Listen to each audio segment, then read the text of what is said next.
finish a journey that many fans never thought would arrive in theaters in June 2017. DC's biggest female hero is long overdue for her solo shot at big screen glory. Thankfully, the early trailers from the film look fantastic, and Gal Gadot's take on Diana was one of the best things about Batman vs. Superman: Dawn of Justice. So, there's something to build on. But there's been a cloud of negative buzz surrounding the project, with some supposed insiders claiming it's a mess. For the sake of DC and Wonder Woman fans everywhere, we hope those rumors are far from the truth. Justice League.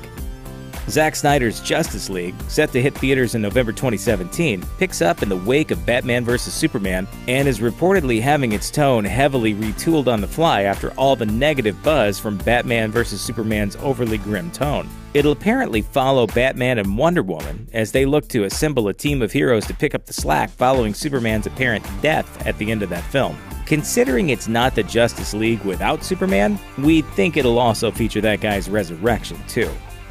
Aquaman. He's been the butt of jokes for years, but James Wan's December 2018 Aquaman film looks to finally bring some respect to the man who talks to fish. Casting burly Game of Thrones alum Jason Momoa in the title role didn't hurt much either. The film will reportedly feature the classic comic character Black Manta as the central villain, and introduce audiences at large to the wider world of Atlantis and the undersea kingdom's culture. It's a risky venture, but having Furious 7 director James Wan at the helm means, if nothing else, the action should at least be up to snuff. Shazam. Warner Brothers has been prepping a Shazam movie for a while now, and all we really know is that Dwayne "The Rock" Johnson is attached to play the villain, Black Adam. Outside of that, there really hasn't been a lot of momentum. We don't know a lot about the story, and the filmmakers have been coy about just how much it will or won't connect to the DCEU at large.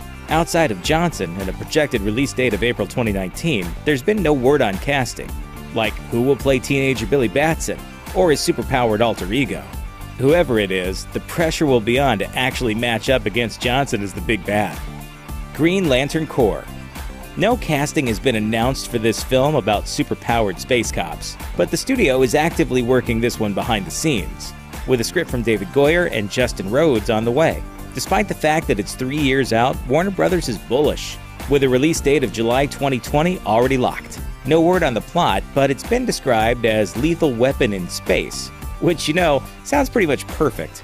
We also know it'll focus on 2 different characters. The popular Green Lantern characters Hal Jordan, who was previously played by Ryan Reynolds, and Jon Stewart. Bringing Stewart is a wise move. He's a fan favorite, and getting him in the mix will help this film stand out from the previous critically panned Green Lantern flick. Hey, it really can't be worse, right? Yeah, that part I heard about. The Flash. Pretty much the only thing we know about DC's Flash feature set for 2020 is that it'll star Ezra Miller as the big screen Barry Allen. Aside from that, everything's in flux.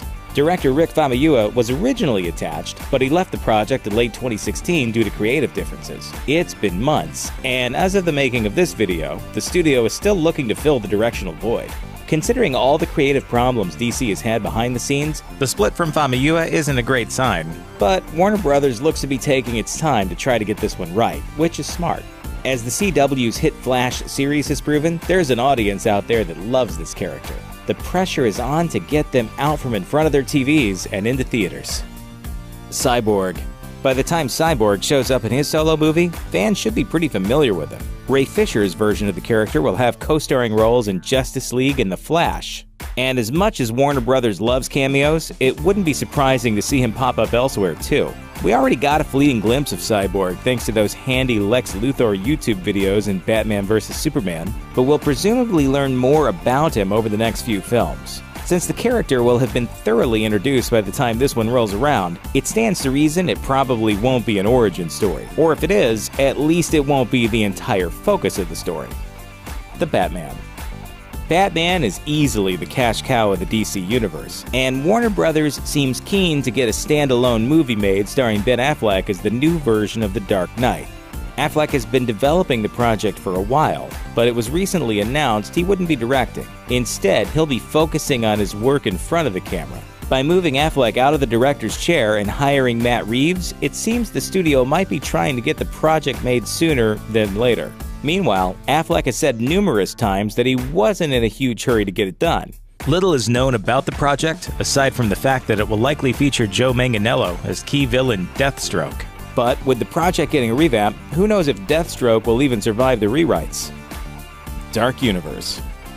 Sometimes known as Justice League Dark during development, this project is set to focus on the mystical side of the DCEU, featuring characters such as John Constantine, Swamp Thing, Deadman, and Zatanna. Edge of Tomorrow's Doug Liman signed on to direct in 2016, though there hasn't been much information since then. Considering the success Marvel had with Doctor Strange, it stands to reason Warner Brothers will be keen to get this one off the bench soon.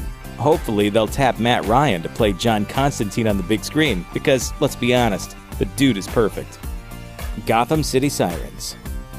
David Ayer's follow-up to Suicide Squad looks to be this Harley Quinn-centric spinoff, as opposed to a straight-up sequel. Ayer is set to reteam with Margot Robbie for the film, which will focus on Harley Quinn and several other female heroes and villains across the DC Comics canon. No word on which characters will show up, though ladies like Catwoman and Poison Ivy seem likely. Between this and the Wonder Woman movie, DC has an excellent opportunity to take the edge over Marvel Studios in female-led superhero fare, which could be a huge move for a studio playing catch-up. The movies just, need to be good. Justice League 2. Warner Brothers originally penciled this one for 2019, but it's since been bumped to an unspecified date to clear out some space for the Batman. This one might not be locked in anywhere at the moment, but of all the projects at the far end of DC's master plan, it stands to reason another Justice League is one of the most bankable.